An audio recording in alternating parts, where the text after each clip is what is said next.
So this little video is just to give people who are interested in history a little taste of the history of my hometown, which is Troy, New York, and some of the crazy stuff that used to go on here.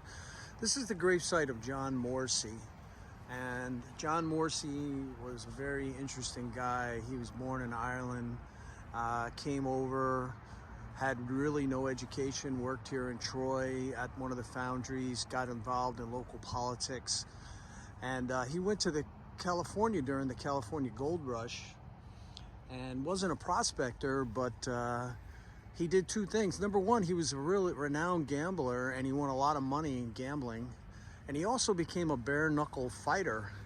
And he was such a good fighter that he eventually fought for the bare knuckle heavyweight championship. This is before John L. Sullivan, and he won it.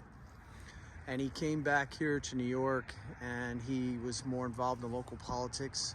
He ran a couple of gambling houses. He was kind of a mob boss to go along with his boxing. And one of his famous fights was with a guy named William Poole, who you probably know as the famous Bill the Butcher from the Martin Scorsese movie Gangs of New York. Well, he actually lost that fight to Poole, but then some of his friends, supposedly at the direction of Morsey, killed Bill the Butcher. And he got off on that crime. He went on to be elected as a U.S. representative to the U.S. Congress. And then he went, later on, he went up to Saratoga and he opened up the famous Saratoga racetrack. And he died fairly early. He caught pneumonia and he died, but he was very famous. He was very popular with ex-presidents and Civil War generals and a lot of politicians and everything else. He had no education, basically, from what I understand. And when he died, they said that 25,000 people came to his funeral. Now, this is just a little cemetery here, St. Peter's. But I'm going to show you another grave that's probably only about 100 feet right up this hill here from him, and it'll show you something interesting. So less than 100 yards away from Morsey's grave is the grave of this guy, Bartholomew Shea.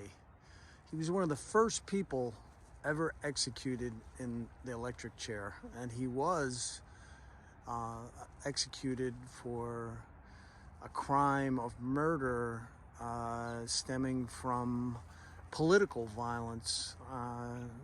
There was a whole thing with stuffing ballot boxes, and he was accused of killing someone on the other side of the political aisle. So they say he was innocent.